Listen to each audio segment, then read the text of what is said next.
Hello friends, welcome to Mashru channel, the only platform where you can receive the whole knowledge of financial planning.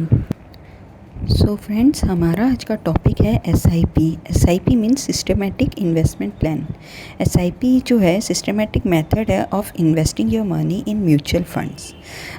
जो SIP है वो planned approach है towards investment और वो आपको help करता है सेविंग्स करने की हैबिट डेवलप करने में और उसी से आपका वेल्थ बढ़ता है. आपकी जो भी सेविंग्स है, आपका जो भी इन्वेस्टमेंट है फ्यूचर में वो बढ़ता है, आपके मनी को ग्रो करने में हेल्प करता है. सो हम देखते हैं SIP वर्क कैसे करता है. First of all you have to choose a mutual fund scheme जिसमें आपको इन्वेस्ट करना है. फिर आपको डिसाइड करना है कि इन्वेस्टमेंट अमाउंट कितना करेंगे और टर्म मतलब टाइम कितना, 4 साल के लिए, 5 साल के लिए, 6 मंथ्स के लिए, 1 ईयर के लिए, वो आपको डिसाइड करना है. फिर आपको इन्वेस्टमेंट फ्रीक्वेंसी डिसाइड करनी है. जैसे मैं बोला मंथ, ईयर, 6 मंथ्स, ईयर्स कितने करने हैं. देन एज यू इन्वेस्ट आपको जो है यूनिट्स एलोकेट होंगे. जैसे भी आपका मार्केट प्राइस चल रहा है, जो कि जिसमें म्यूचुअल फंड में जिसे NAV कहा जाता है, जो भी आप प्लान लेते हैं, म्यूचुअल फंड लेते हैं, स्कीम लेते हैं, उनकी NAV रहती है. तो आपको वो प्राइस के हिसाब से यूनिट्स मिलेंगे जिसमें आप इन्वेस्ट करेंगे. आपको जैसे अगर प्राइस लो चल रहा है तो आपको मोर यूनिट्स मिलेंगे, क्योंकि अगर मार्केट का भी वैल्यू कम चल रहा है तो उतने ही आपको यूनिट्स ज़्यादा मिलेंगे. इन केस जैसे अभी हम देख रहे हैं मार्केट लो है, तो अगर अभी आप परचेज़ करते हैं तो सेम जो भी आप स्कीम लेंगे वो आपको रिलेटिवली जो आप अगर मार्केट अप में करेंगे तो आपको यूनिट्स तब कम मिलते हैं. वैसे ही अगर आप लो में कर रहे हैं तो आपको कंपैरेटिवली हाई यूनिट्स मिलते हैं. सो उस हिसाब से आपका यूनिट्स डिसाइड होता है कि क्या मार्केट रेट है, और लो में आपको ज़्यादा यूनिट्स मिलेंगे, मार्केट हाई में आपको कम यूनिट्स मिलेंगे. So at the end of the term आप रिडीम कर सकते हैं वो यूनिट्स, और आपका जो भी एक्यूमुलेटेड अमाउंट है म्यूचुअल फंड्स में वो आप ले सकते हैं. सो आपको ऑप्शन भी रहता है इसमें रिडीम पार्शियली करने का, और जो बाकी अमाउंट है वो आप एक्सटेंड भी कर सकते हैं. जो भी आप इन्वेस्ट कर रहे हैं फर्दर आप एक्सटेंड कर सकते हैं उसको. सो आई होप ये समझ में आया कि कैसे काम करता है. फ़र्स्ट ऑफ़ ऑल आपको जो है म्यूचुअल फंड स्कीम सिलेक्ट करनी होगी, उसमें आपको अमाउंट सिलेक्ट करना होगा, फिर NAV के हिसाब से आपको यूनिट्स मिलेंगे, एंड फिर eight the end of the term आपको अमाउंट मिल जाएगा. आप पार्शियली भी विड्रॉ कर सकते हैं, तो आप उसको फर्दर इन्वेस्ट भी करके रख सकते हैं पार्शियल को. सो नेक्स्ट इज़ इसके ड्रॉबैक्स क्या हैं. कोई भी चीज़ जब हम इन्वेस्ट जिसमें भी करते हैं तो हमें फ्रेंड्स सब कुछ पता होना चाहिए, इसके क्या फ़ीचर्स हैं, क्या ड्रॉबैक्स हैं, क्या एडवांटेजेस हैं. सो हम लोग इस पे भी एक लाइट मारेंगे कि इसके ड्रॉबैक्स क्या हैं. SIP रिटर्न्स जो है गारंटीड नहीं रहती, क्योंकि वो मार्केट बेस्ड रहती हैं. सो आपको मार्केट पे नहीं बट आपको फ़ंड पे ध्यान रखना होगा कि कौन सा आप फ़ंड ले रहे हैं, कैसा मार्केट चल रहा है. बट ये जैसे लॉन्ग टर्म रहता है, सो इसमें आपको कोई इतना टेंशन नहीं है जैसे कि आपको मार्केट में टेंशन है, बिकॉज ये डिफरेंट फील्ड में भी इन्वेस्ट करता है. सो you need not to take any tension about that if you are a long term investor. So SIP doesn't work well in the rising markets as you get the less and lesser units with every installment. जैसे मैंने आपको बताया अभी पिछले point में, like so the rupee cost average concept may not work on rising markets. It means less returns to the investors.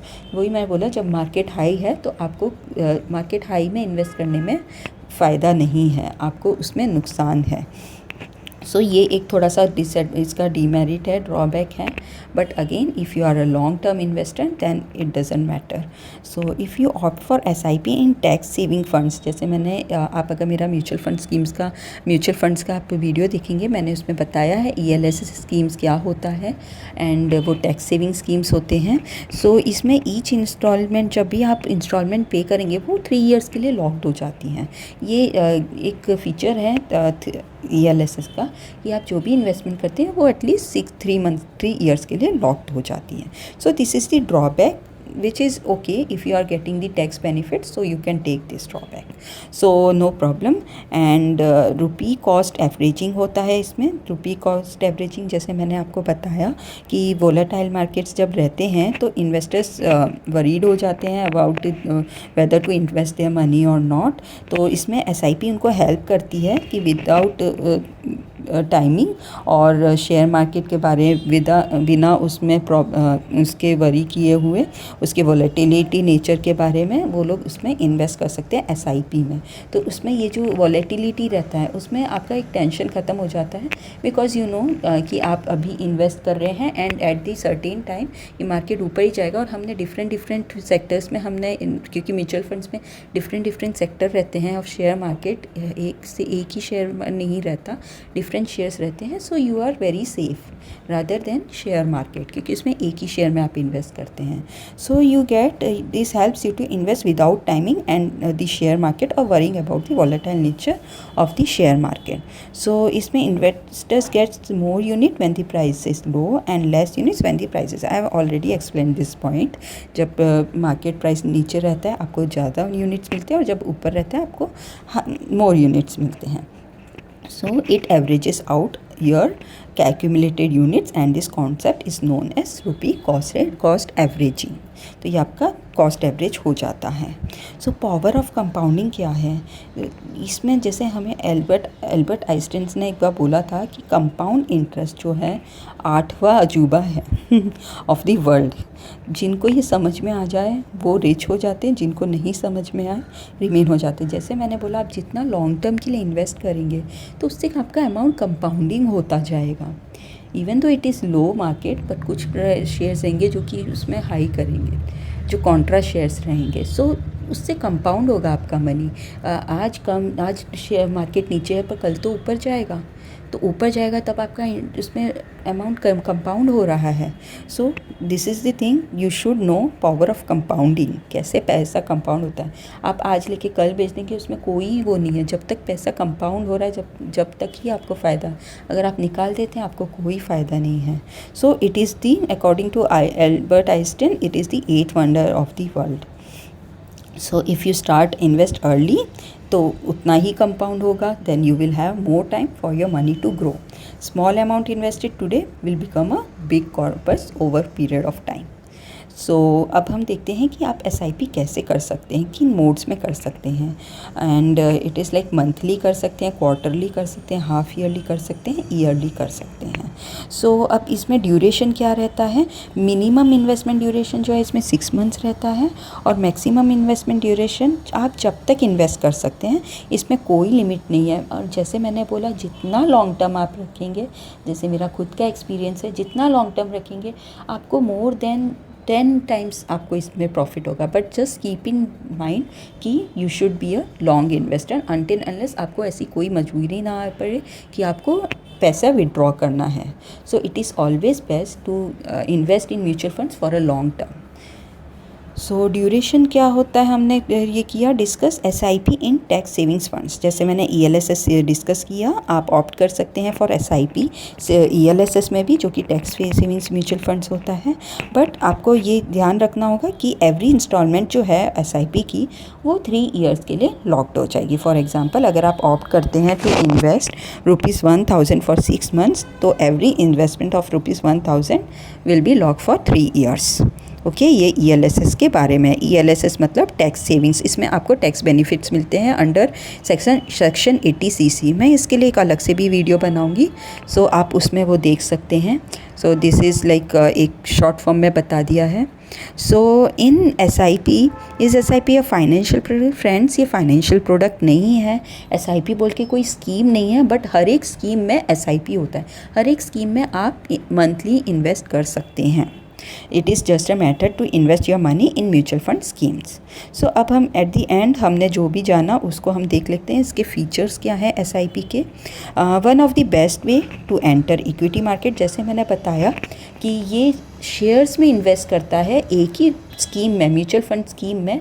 आपको number of shares रहेंगे different different sectors के, डिफरेंट सेक्टर्स रहेंगे, सेक्टर्स में डिफरेंट शेयर्स रहेंगे। तो आपका amount risk में नहीं है शेयर मार्केट के तरह, क्योंकि आप डायरेक्ट इन्वेस्ट नहीं कर रहे, आप म्यूचुअल फंड की तरह थोड़ा थोड़ा पर उसमें परसेंटेज वाइज आप इन्वेस्ट कर रहे हैं। So it is the one of the best ways to enter equity market. जिनको इक्विटी मार्केट की पहचान नहीं है वो इस तरीके से घुस सकते हैं in equity shares, that is mutual funds के ज़रिए। ये हेल्प करता है आपको इन्वेस्ट करने में। ₹500 से भी आप स्टार्ट कर सकते हैं एवरी मंथ।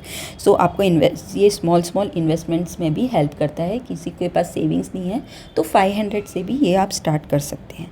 ये आपको हेल्प करता है रेगुलर इन्वेस्टमेंट बनाने में, हैबिट बनाने में, कि आपको हर महीने इन्वेस्टमेंट की हैबिट। कुछ लोग रहते हैं कि नहीं मेरे बिल्कुल पैसे नहीं बचे, so they can invest at least minimum 500, जो कि आगे जाके लार्ज कॉर्पस बन जाएगा। So it helps you to develop the habit of discipline and regular investments. No need to time the share market. आपको शेयर मार्केट देखने की पूरे टाइम कोई ज़रूरत नहीं है। आप एक बार जाके बस आपको ये देखना है कि which is the best scheme, तो आप उसमें घुस के आप टेंशन फ्री होके फॉर ईयर्स आप बैठ सकते हैं। सो रुपी कॉस्ट एवरेजिंग, जैसे मैंने समझाया, वो एवरेजिंग होता है। जब वो लो रहता है आपको ज़्यादा यूनिट्स मिलते हैं, जब हाई रहता है आपको कम यूनिट्स मिलते हैं। सो कंपाउंडिंग रिटर्न्स मिलते हैं इसमें। Small investments every month can create a big corpus over time and flexibility in investing. You can increase और डिक्रीज योर SIP। अगर आपको ऐसा लगता है कि आपके पास आज 500 रुपीज़ ही हैं तो आप इस मंथ 500 कर सकते हैं, पर आपको लगता है कि नेक्स्ट मंथ मेरे पास ज़्यादा आएंगे, तो आप आपका SIP अमाउंट भी बढ़ा सकते हैं कि मुझे अब 500 से 1000 करना है। So it will be like that. So some funds offer income tax benefits, जैसे कि ELSS। So friends, I am very clear कि आपको ये समझ में आया होगा और आप स्टार्ट करेंगे SIP से। जिन लोगों को इन्वेस्टमेंट्स करने में, सेविंग्स करने में प्रॉब्लम है, सो प्लीज़ बी श्योर कि आप 500 रुपीज़ से ही आज ही स्टार्ट करें, ताकि आपका मनी कल ग्रो होकर आपको एक गुड रिटर्न्स दे एंड आपका मनी ग्रो करे। So friends, please share with your friends and subscribe my channel for more such videos. I'll be coming with more schemes and more about mutual funds. So hope you liking the videos and stay tuned for more videos. Thank you.